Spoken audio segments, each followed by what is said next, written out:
네, 황금 추세로 이어가겠습니다. 엠비엔골드 김성남 매니저 나오셨습니다. 안녕하세요. 네, 반갑습니다. 네.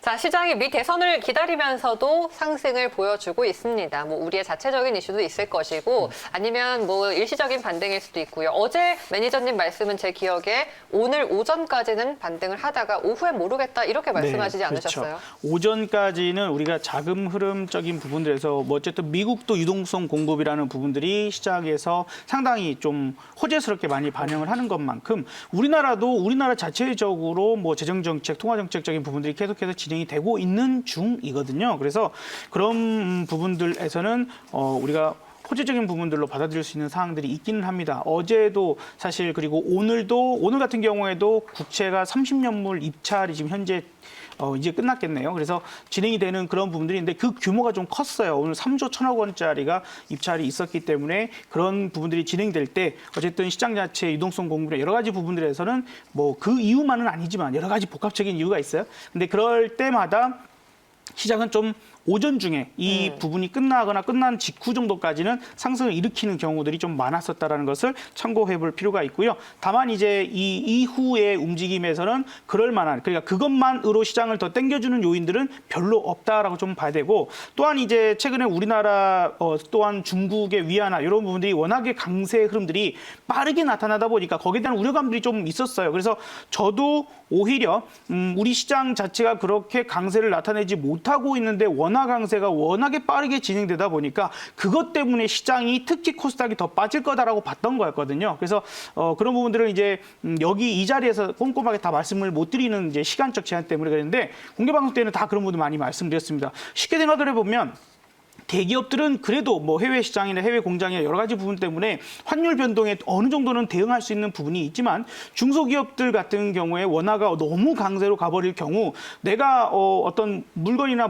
자재 같은 것들을 수입해 갖고 오는 사이에 환율이 강세로 가버리거든요. 그러니까 제품을 만들어서 판매를 한다. 이렇게 봤을 때 이익적인 부분이 감소하거나 오히려 적자가 날 수도 있어요. 그래서 이런 여러 가지 부분들 우리는 어쨌든 수출 국가라는 것을 감안했을 때 그런 것이 당장의 어떤 금융시장 자체는 긍정적인 요인을 얻을지언정 그렇지 못하는 부분들도 실물 경기적인 부분은 있다라는 것도 생각을 해둬야 됐던 부분들입니다. 근데 그것이 최근에 환율이 조금이나마 이제 원화 약세 쪽으로 방향을 살짝 틀고 있는 그런 모습이라서 최소한 원화 강세가 너무 급격하게 진행되지는 않아 하는 부분들도 지금 시장이 조금은 안정을 취하려고 하는 그런 요인 중에 한 가지. 그다음에 유가도 좀 떨어지다가 어제 좀 조금씩 반등이 나오려고 하잖아요. 그래서 그런 부분들도 한 번 정도는 전체적인 그림상에서는 볼 필요가 있다. 오늘 장 마치고 제가 좀 그런 부분들 위주로 좀 잘 짚어드려 볼게요. 그래서 지금 사람들의 관심은 오로지 미 대선에만 집중되어 있는데 자, 우리가 트럼프가 될지 뭐 바이든 될지 뭐 하는 얘기들 좀 전까지 다 있었습니다.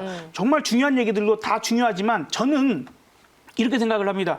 그거 신경 쓰지 말자. 오히려 이제는 그런 부분들이고요. 예측하면 뭐합니까? 맞출 수도 없거니와 맞춘다고 해서 반응이 그렇게 나올지 안 나올지도 모릅니다. 트럼프가 승복을 할지 아니면 뭐 불복을 할지 뭐 이런 것도 모르는 문제예요. 진짜 이길지도 모르는 문제고 그래서 거기에 집중하기보다는 나보다 더 똑똑한 건 뭐냐? 나보다 더 똑똑한 건 돈입니다.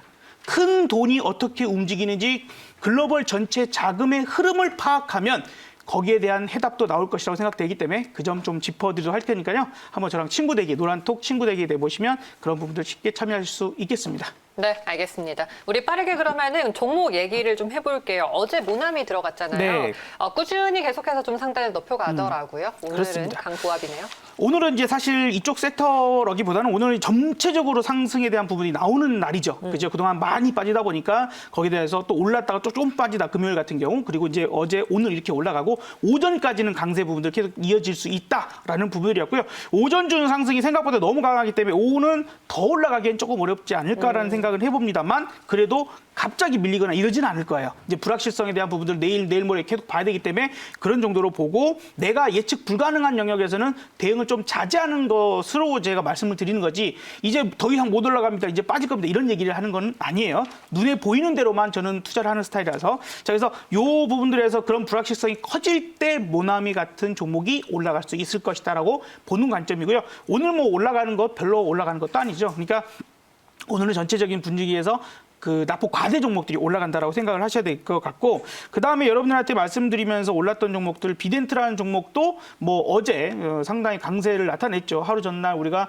공략했다가 그 바로 다음 날 급등하고 지금 이제 눌림목 부분 내지는 그럼에도 불구하고 플러스 부분 나타내고 있으니까 이런 섹터도 괜찮다라고 보여지고, 제가 계속 강조드린 종목 있죠. 왠지 모르게 저한테 정이 가는, 제 이름 거꾸로 하다 보니까 남성이라는 종목, 이게 이제 어쨌든 미래지향적인 자율주행 요 부분들을 계속해서 강조해서 말씀을 드렸고, 이걸 공략하자마자 우리가 올랐어요. 그래서 상한가를 가고 급등하고, 그 다음에 이제 이것이 목표가를 가고 내려오면서 제가 항상 이런 종목은 20일 이동평균선 근처 내지는 깨지면 매수해도 된다. 그러면서 지난번에도 한번 제가 리뷰를 해드렸잖아요. 그래서 28일이었을까요? 아마 그때쯤에 이거 다시 볼 수 있는 자리가 네. 왔다라는 얘기도 드렸는데 아니나 다를까 그러네요. 뭐 다시 한번 뭐 시장이 빠질 때 급등하고 오늘도 고점을 넘겨오는 그런 모습이라서, 역시 이벤트가 있거나 내지는 미래지향적인 그런 산업군들이 미래 성장성을 가지고 있는 기업들이 우리가 계속해서 공략해야 될 섹터라는 것은 변함이 없다라고 좀 보여집니다.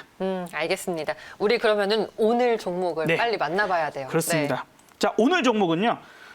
그래서 그런 의미에서 신라섬유라고 하는 회사, 신라섬유, 네. 신라섬유를 말씀을 드려보도록 할게요.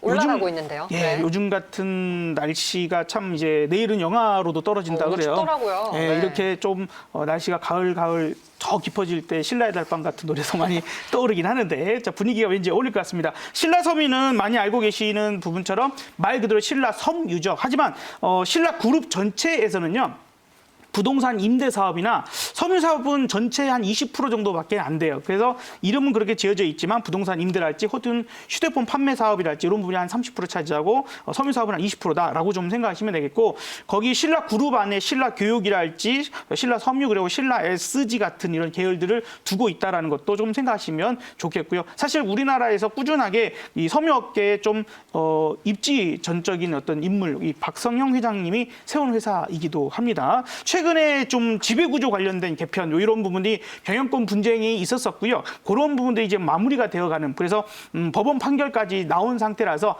이제 경영에 대한 안정권에 대한 수혜 부분들을 볼 수 있는 그런 상황이지 않을까. 우리가 보통 경영 분쟁이 일어날 때 지분 확보를 누가 더 많이 하냐에 따라서 그런 유리하고 그렇지 않은 상황들이 많이 이루어질 수 있거든요. 그래서 그런 것들이 한 번씩 이슈가 돼서 주가가 튀어 올라가기도 하고요. 그러나 이제 그것이 안정이 안 되면 또 다시 좀 빠져요. 그러나 이제 그 부분이 마무리가 됐다라는 점도 한 번 정도 생각을 해야 되겠다라고 좀 보여집니다. 최근 법원 판결 이후에 좀 지분을 좀 공정하게 나눠지는 쪽으로 일단락이 돼서 마무리가 좀 잘 되지 않았나라고 좀 생각이 들고, 최근 주가가 또 이제 이렇게 그 떨어지는 구간 내지는 시장이 안 좋은 그런 구간에서는 우리가 일명 품절주라고 하죠. 대주주의 혹은 경영에 필수적으로 필요한 혹은 그분들이 가지고 계시는 특수관계인의 지분이 유난히 높은 기업들을 얘기를 합니다. 그래서 유통 주식수보다는 잠겨 있는, 우리가 팔지 않을 만한 그런 주식들이 많은 종목들을 품절주라 그러는데, 그런 품절주들이 최근 들어와서 오늘 뭐 그런 종목이 계속해서 상승하는 건 아니지만 최근 시장이 안 좋을 때마다 또 그런 종목들이 올랐다라고 하는 것들도 생각해 볼 수 있어요. 대표적인 종목들이 뭐 전방이나 혹은 양지사 같은 여러 다이어리 회사들 아시죠? 달력이나 이런 것들 만드는 이런 회사들이 대주주 지분이 약 한 70% 이상씩 또 되다 보니까 한 번 올라갈 때 좀 급등세로 올라가는 경우나 그런 부분들이 좀 많다. 그래서 이런 것들이 회사적인 부분들이 크게 경영이 흔들린다거나 여러 가지 부분들에서 리스크가 좀 작은 회사들로 또 판명되기도 하니까 그 점 역시 참고하시면 좋겠고요. 자, 그러면 이제 우리가 얼마까지 보면 좋을까요? 오늘 벌써 좀 올라가기 시작을 하고 있는데 그동안 크게 상승하고 거래량도 좋았고, 이게 올라가는 날만 거래량이 많았어요. 다시 한번 볼까요? 이것만 간단하게 짚으면 됩니다. 자, 우리가 상승을 좀 크게 했던 그런 날만 거래가 많고, 눌림목 줄 때는 거래가 작죠. 또 올라갈 때 거래가 많고, 눌러줄 때는 거래가 적고, 또 거래가 많고 눌러줄 때 거래가 작고, 이제 이런 부분이라서 올라가는 상승에서의 계속해서 매집 부분들이 이루어졌다라고 보여지는 전형적인 매집 패턴이라고 볼 수 있습니다. 그리고 이제 눌림목 주는 그런 구간에서 충분히 오늘부터 터닝에 대한 포인트를 볼 수 있는 그런 자리라고 보여지니까, 자, 목표가는 그래서 전 고점 가면 아무래도 힘들겠죠. 지난 고점이 2,795원이거든요. 그래서 딱 끊어지게 2,800원 정도로 목표가 잡아드리도록 하고, 손절가는 2,100원 잡아드리니까요. 참고하시기 바랍니다. 알겠습니다. 신라섬유 목표가 2,800원입니다. 오늘 오늘 무료 방송은 4시인가요? 네, 오늘도 이제 보통 웬만하면은 4시에 계속해서 진행을 해드릴 네. 예정에 있고요. 아까 말씀드린 것처럼 지금 많은 사람들이 이제 미 대선에만 집중되어 있는데 그걸 우리가 결과를 미리 알고 미리 예측하고 미리 행동해서는 안 된다고 저는 생각합니다. 행동을 그 결과를 보고 반응하는 대로 가면 되고요. 그것을 미리 알려고 할 때는 글로벌 전체 자금의 흐름을 파악하는 게 더 중요할 거고 그걸 오늘 제가 꼼꼼하게 하나 짚어드릴 테니까요. 오후 4시 MBN골드에서 황금알을 만드는 남자들 찾아오시면 좋겠고 문자샵 2034번으로 김성남 친구 되시면 간편하게 참여하실 수 있습니다. 알겠습니다. 오늘 매니저님 말씀 여기까지 드릴게요. 고맙습니다. 네, 감사합니다.